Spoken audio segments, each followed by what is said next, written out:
As I have already delivered my farewell address, I will try to be relatively brief. But I just want to get some folks together to pay tribute to somebody who's not only been by my side for the duration of this amazing journey, but somebody who has devoted his entire professional life to service to this country. The best Vice President America's ever had, Mr. Joe Biden.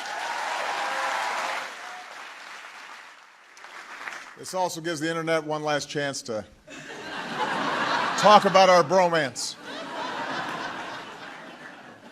Behind the scenes, Joe's candid, honest counsel has made me a better president and a better commander-in-chief. From the Situation Room to our weekly lunches to our huddles after everybody else is cleared out of the room, he's been unafraid to give it to me straight, even if we disagree. In fact, especially when we disagree. And all of this makes him, I believe, the finest vice president we have ever seen. And I also think he has been a lion of American history. So, Joe, for your faith in your fellow Americans, for your love of country, and for your lifetime of service that will endure through the generations, I'd like to ask the military aide to join us on stage.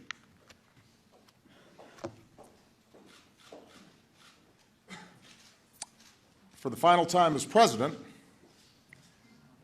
I am pleased to award our nation's highest civilian honor, the Presidential Medal of Freedom.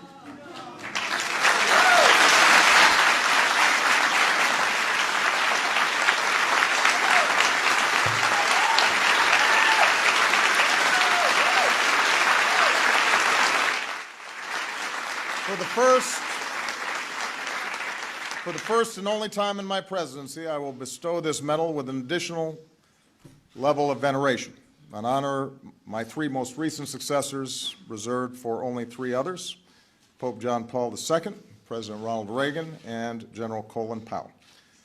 Ladies and gentlemen, I am proud to award the Presidential Medal of Freedom with distinction to my brother, Joseph Robinette Biden, Jr.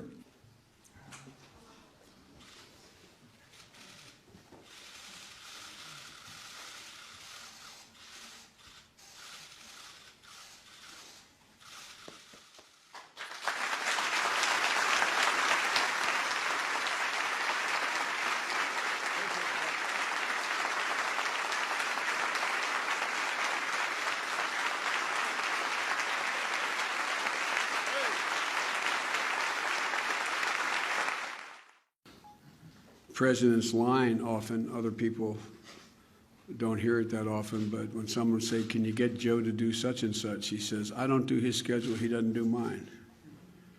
Every single thing you've asked me to do, Mr. President, you have trusted me to do. And that is that's a remarkable thing. I don't think, according to, I see the president of Georgetown here as well, I don't think according to the presidential and vice presidential scholars that kind of relationship has existed. I mean, for real. It's all you, Mr. President. It's all you. The reason why when you send me around the world, nothing gets, as my mom would say, gets missed between the cup and the lip is because they know when I speak for you. And it's been easy, Mr. President, because we not only have the same political philosophy and ideology, I tell everybody, and I've told them from the beginning, and I'm not saying this to reciprocate, I've never known a president, and few people I've ever met, my whole life I can count on less than one hand, who've had the integrity and the decency and the sense of other people's needs like you do. As he can tell you, I get to give you advice. I get to be the last guy in the room and give you advice on the most difficult decisions anyone has to make in the whole world. But I get to walk out and you make it all by yourself. All by yourself. Harry Truman was right about the buck stopping at the desk.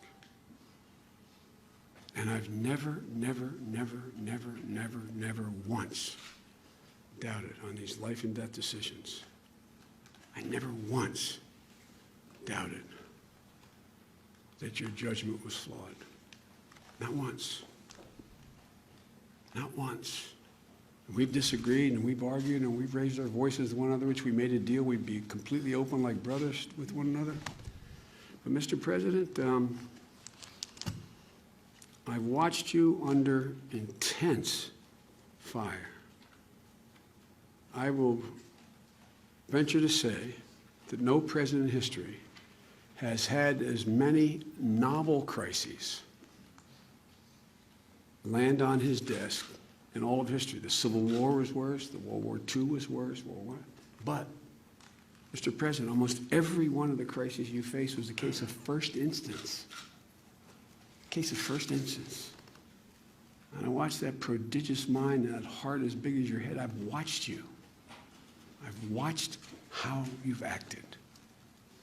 When you see a woman or man under intense pressure, you get a measure, and you know that, Michelle, and your daughters know it as well.